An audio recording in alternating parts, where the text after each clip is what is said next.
right, folks. Well, welcome back to another Shifting Schools episode. I'm so excited that Tricia and I are going to take a little time today to do another off the cuff where it's just the two of us kind of catching up and reflecting on things that have been happening over at Shifting Schools and in our consulting world. Actually, Tricia, we didn't even talk about that, but I think that'd be really good. Do you want to fill people in? By the way, hi Tricia. Jeff. For the audio people, they probably need to know you're here. Do you want to start by just talking about what's been going on consulting wise for you? I know you've been doing some conferences and just talk about some of the stuff that you've been doing in your consulting life. Well, I'm marrying these two passions of mine. It's been really great. Like, I love teaching creative writing. That was always something that I absolutely love doing. So I had the joy and privilege of working with a group of creative writing teachers who were interested in this idea of using AI generated art to fuel creative writing.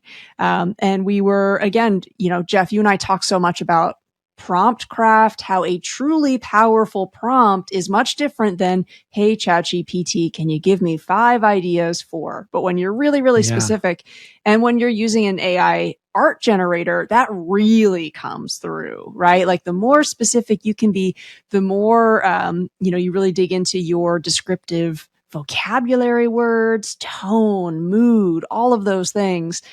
You are literally seeing the difference in the prompt that you're getting. So been doing some work with that. Also looking at what AI art is going to mean for the business world. So how does it also help you think about marketing a new concept, about advertising, about coming up with a slogan?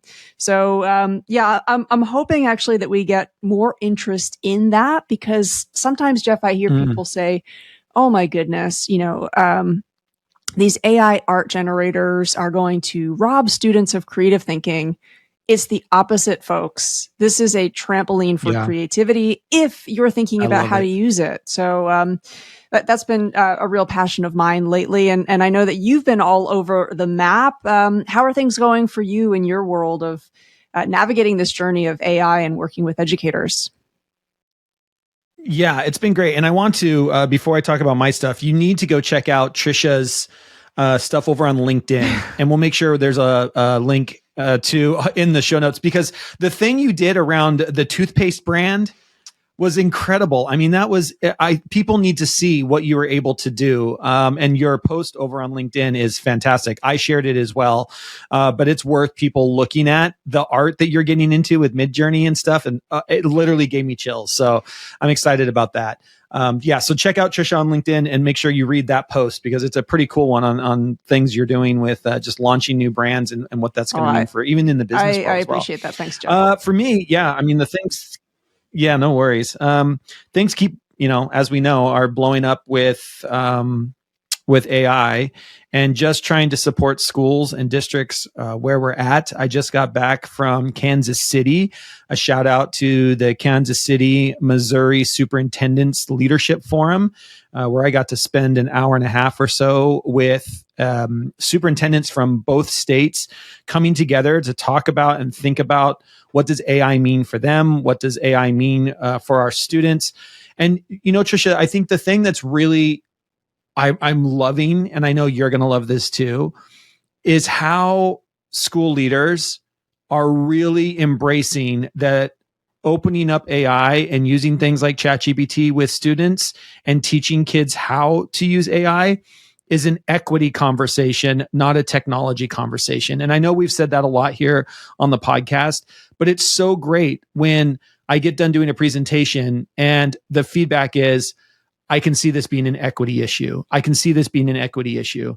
And that just makes me so happy that we are now looking at technology, not for technology, but understanding that every child across the world, and especially in Canada, Australia, America, like these rich Western countries, these kids need to have these skills. They need to be thinking about how are we leveraging this technology to make the world a better place and support countries and communities that might not have access to this. What does that mean for the next level? And I love that we're coming at it from an equity lens. And I know you've been doing some work around some ideas around that as well. Yeah. I think sometimes, and I want to just say full stop. We've got to be aware, of course, of the balance.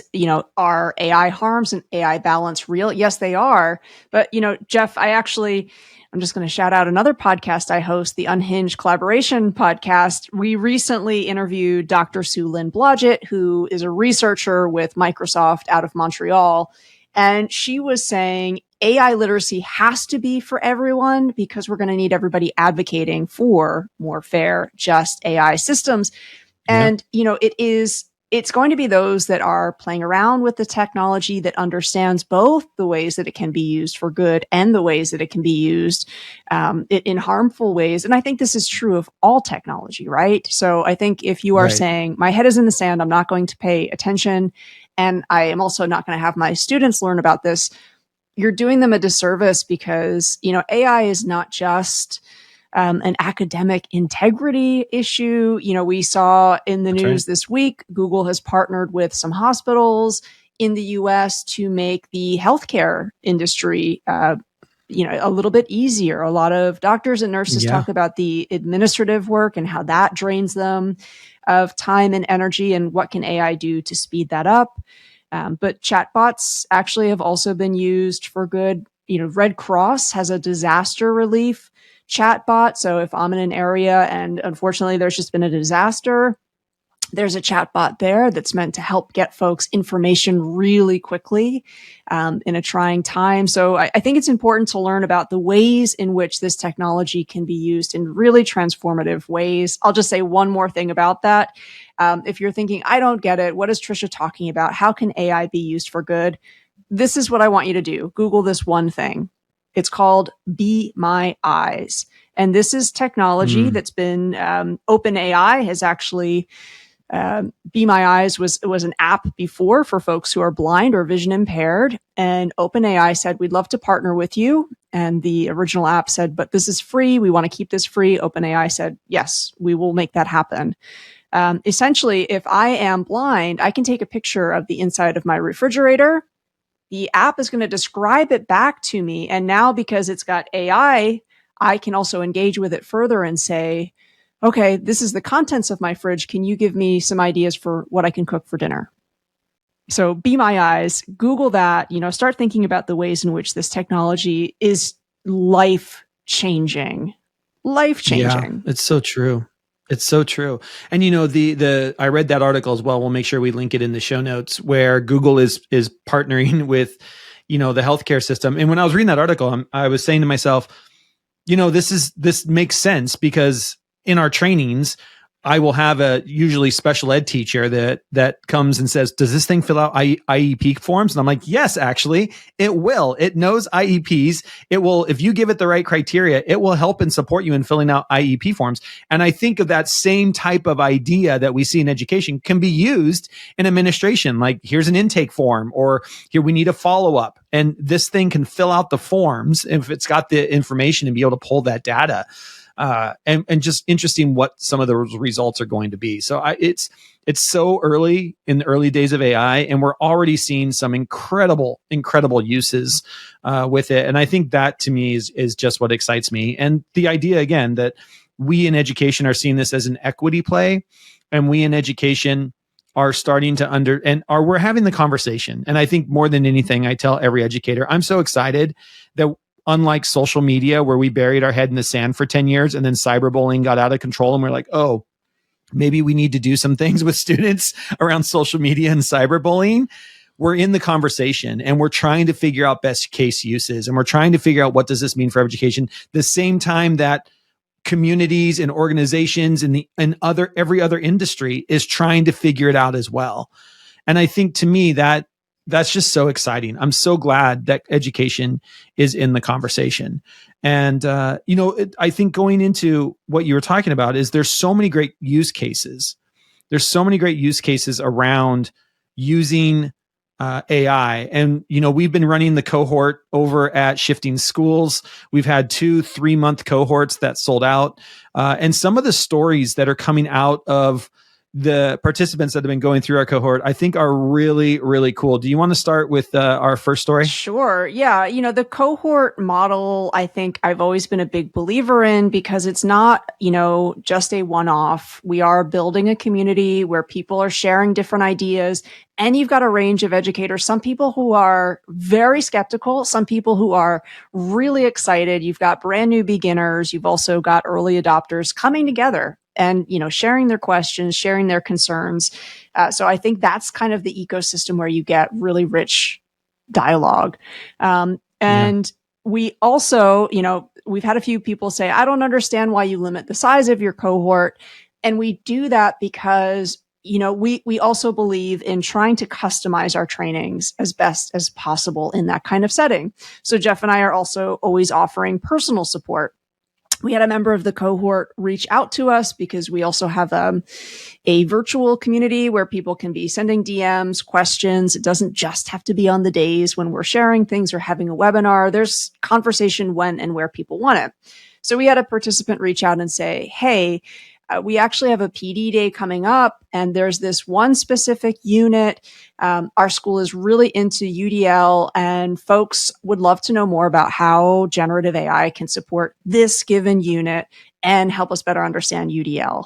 And I was like, well, do you want a few resources? And the participant went, you can do that? And I said, that's the exact point of the cohort, right? That's why we do have it limited. So, if we had 3,000 people, no, we couldn't offer that, but we've got a nice cozy group.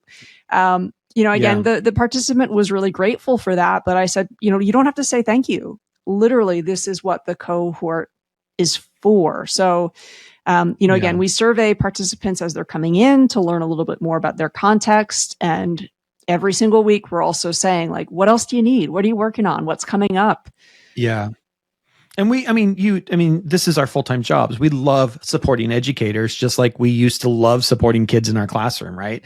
That when we set up cohorts like this, and over at camp.shiftingschools.com, you can go there and join our little community, and we are here to help and support you. Like, you can direct message us. You can go into a forum. We had a professor from down in Portland say, hey, I am creating this class. Here are the outcomes. What would you cover? And I love that everybody's saying, well, this is what I would do for pre-service teachers. Just this idea around it. I love it. One of the other stories I wanted to share was, and I think this story is exactly why I love AI and supporting teachers and doing AI. This story comes from a culinary teacher who's in the culinary arts. And as you probably can guess, in these CTE programs, there's only one culinary teacher in a high school. You don't have a PLC. You don't have 3 other teachers to support you in creating fun and engaging lesson plans all the time. And you can only know what's in your head. And so trying to get outside your head. And I love this because over at Camp Shifting Schools, she talks about how she wanted to bounce ideas off of this new topic lesson unit idea she had around 5 mother sauces. And if you're not into culinary arts, you might want to go to ChatGPT and ask it what the 5 culinary mother sauces are. But I love this. This is her prompt. And I want you to think about this because this is so great. I want to read the prompt because she shared it over here. She asked ChatGPT to, quote, write an assignment for high school culinary that asks students to create a small poster about the 5 mother sauces. Make sure it tells them to break it into 5 sections, 1 for each sauce. Ask them to add a breakout box describing these vocabulary words: roques, emulsify, deglaze. Also generate a 4-point grading rubric that is simple and judges the quality of the description of each sauce, the look of the poster, and the content being accessible to the reader. And she took the results and she tweaked them a little bit. She even shares the Google Doc of what it produced. And I love this. She says, it's literally perfect. And it took me 3 minutes. In fact, it saved me so much time today that I had an opportunity to post it back to the community. And I love that. Here's just a mind-blowing moment for an educator who doesn't have somebody to bounce ideas off of, has this great idea of what they want to do, and is supporting them in doing the work that they have to do anyway.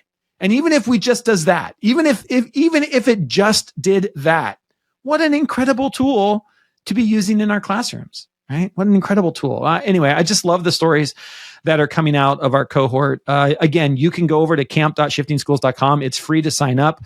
We've got open communities there. You can join us around the campfire. It's a whole camp theme. More over there at camp.shiftingschools.com. But just really great to see some of the stuff that's coming out of these 3-month cohorts that we've been running.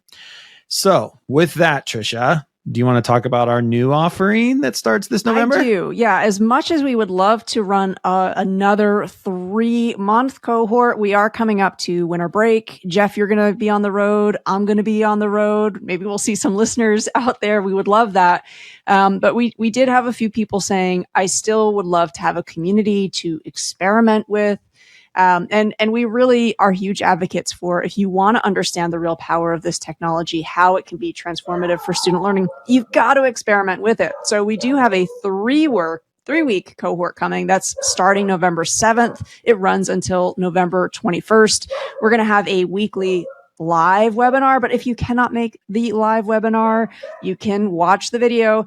Every single one of our webinars that we've done with the 3-month cohort based on requests of participants. Jeff, I kind of wonder actually if you want to talk about what that experience has been like. You know, we're not, Jeff and I are not deciding this is the topic. We're reaching out to folks inside the cohort and saying, what do you want to learn about? What should we talk about this time? Well, and I think the thing that we both love about it is it pushes you and I to be thinking through different lenses all the time. You know, when our cohorts come to us and people are like, oh, we'd really like something around this given topic, you and I can come together, mostly you, because I've been on the road so much, but come together and say, okay, well, here's some ideas here. And then in the video or in the webinar, we have a chance to explain it, throw out ideas, get feedback from the cohort even more. I just love that we're meeting the needs of educators as they need them. And we're only as good as the feedback we get, right? We're only as good as the feedback we get. And so we appreciate it anytime we get that feedback, and we get to create new cool stuff. And it pushes both you and I to be thinking about that as well. And I think folks inside, we both love the live webinars. Folks inside the cohort too, because, you know, your example about the culinary art teacher, I had somebody else in the cohort reach out and say, you know what? I hadn't even thought about some of those non-traditional academic courses and how this is going to be transformative for them as well. So, yes, we have a weekly live webinar. We also have generative AI resources. These are ready to roll resources that we create that, again, the community is telling us this is what we're working on, or this is the unit I have coming up, or this is the parent caretaker night that's coming up. We build something for that. We're also going to have a weekly challenge. I think anybody that has ever been working on fitness, it's so much easier if you're doing it even with one more person. So, you know, we're going to have group challenges every single week that give you that time, headspace, hopefully, to experiment, and the supportive group. You know, Jeff, you hit the nail on the head earlier, where a big part of the cohort is also celebrating some of the small wins. So that's going to be a part of it. And again, we've got the online community when and where folks want it. So they've got questions. We're there to answer them. So it's just 3 weeks, but it's going to be pretty action-packed. Again, this is limited to 50 participants. The link to learn more is going to be over there in the show notes. We'd love to have some podcast listeners join this 3-week cohort. Again, November 7th to the 21st. Jeff, if there's a listener and they're saying, wait a second, okay, I've got a team of 10. Do I get a little bit of a team discount? How do I find more? Well, of course you do. And how should they? Yeah, of course how should they find out about the 10+ discount? What's the best way for them to find out more about that? Yes. Well, and we know that. I mean, you know, Tricia and I, yes, we have to make money because we have to live, you know, but we also are here to support where we can. And, you know, this again is going to be limited to 50 people. And the crazy part is we've only got 40 spots left before we even got time to make the podcast and send this out to our podcast audience. But so there's about 40 spots left. And here's what we'd love. Here's our, you know, our pitch to you. If you can get 10 or more people from your school to sign up, it reduces the cost from $175. We give you a 50% discount on that. So that means you're basically getting a 2-for-1 deal, 2 teachers for every, you know, a 2-for-1 deal. We'll give you a 50% discount if you get 10. And we've already got one school. That's the first 10 spots is a school that said, yes, we will take 10 spots. So we love that. We love sponsoring and just thinking about how does this impact communities at large. The other thing I love, Tricia, is this is, our last couple have been 3 months, a lot longer, a lot more in depth, a lot more resources shared. I love that this one's just 3 weeks. If you're thinking to yourself, you know what, I can't commit to 3 months because I'm coaching or my kids are doing volleyball or whatever it happens to be. Can you do 3 weeks? This is just 3 weeks. It's emails in your inbox. It's coming to a webinar or watching the recording and just engage for 3 weeks and see where it takes you. So it is $175. Of course, if you're a podcast listener, you can save $25 by using that code SSPOD25. That's only for podcast listeners. And if you can round up 9 other teachers at your school, get your school to use some PD funds, it's 50%. We try to make this as easy as possible so that we can support as many schools and as many educators as possible. So it's going to be a great 3 weeks. I'm really excited to dig in with this for the month of November. That is a much better deal. I wasn't even aware that it's that great of a deal. So I will have the email address to reach out if you want to grab that team discount while space remains, info@shiftingschools.com. That will be in the show notes.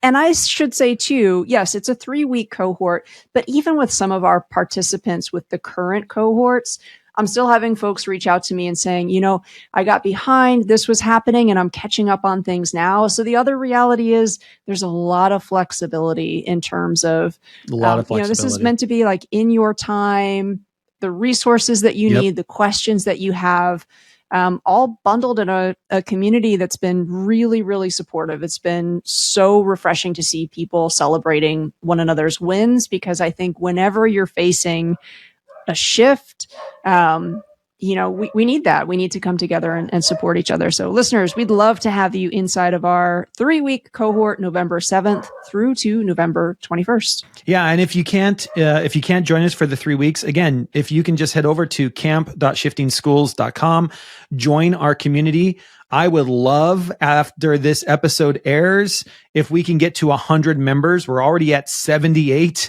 members, so we're almost to the 100 member mark. I think that would be awesome, and I'd love to have some podcast audience members join us over there. You also can talk about the podcast over there. We have a conversation about all these podcast episodes that are coming out.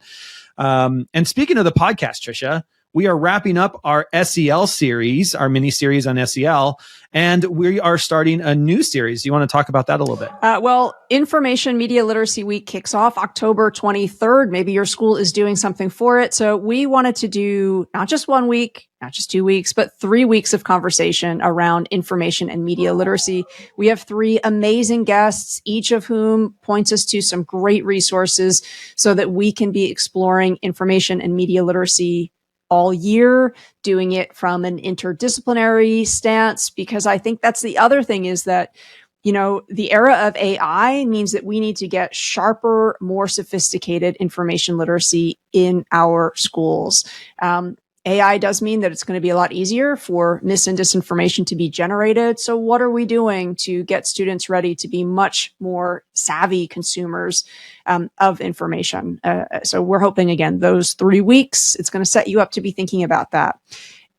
Again, the SEL mini-series, we got some great feedback on that. We are still working on mini-series concepts for the year 2024. So if you're thinking, Jeff, Tricia, here's a topic I'd love to see you dive deeper into, reach out to us. Let us know. A lot of the ways in which the podcast has evolved is because listeners are saying, I'd love to hear more about this, or I want to learn more about that. So please don't hesitate to give us feedback and to request a mini series. We'd love to make one for our listeners.